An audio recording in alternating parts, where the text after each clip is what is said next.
En 1982, ils ont acheté l'ordinateur le plus puissant de la planète. En 1984, ils ont fait les effets visuels de The Last Starfighter et 2010, l'année du premier contact. En 1986, ils ont créé le premier animal virtuel pour le labyrinthe de Jim Henson. Vous connaissez les films, mais connaissez-vous les personnes qui les ont faits? Voici l'histoire de ces pionniers du numérique, l'histoire du studio Digital Productions.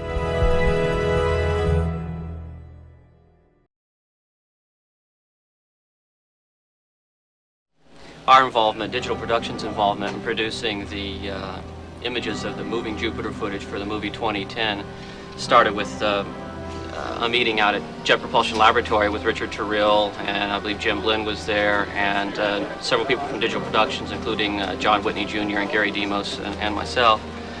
We sat around and discussed various techniques. We looked at Jupiter footage and thought about how we might actually make it appear to flow like that on screen.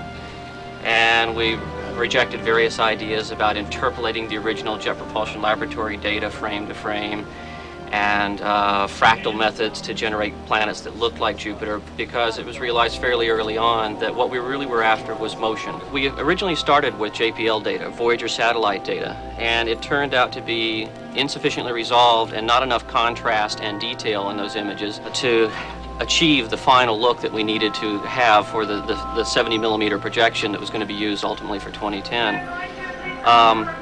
There also were artifacts in there, moons in the way, and gaps in the data, and things that were just difficult to resolve. So we opted for a technique of taking the original Voyager data, making a very large photographic blow-up of that, and turning it over to Ron Gress, the artist at Boss Films, to go in and hand paint on top, directly on top of the photograph, a very, very high detail, high contrast, very exquisite colors, rendition of the surface of Jupiter that we then brought back here and scanned in multiple segments. They were photographed at Boss Films again by Virgil Morano, who took a sequence of photographs of different portions of this so-called snakeskin, the full surface image of Jupiter that JPL provided and then was enhanced by the artist.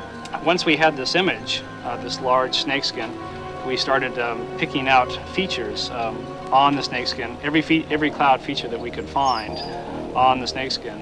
And for each one of those features where something was swirling up, we added a cloud feature that would mimic that type of swirling. We added a little vortex encoded on the tablets that we have here for normally encoding objects, encoded little vortices, roughly 1,000 of the things, that everywhere you see something like the great red spot or any of the little oval features, there was a vortex there to provide a circular motion to the fluid dynamics.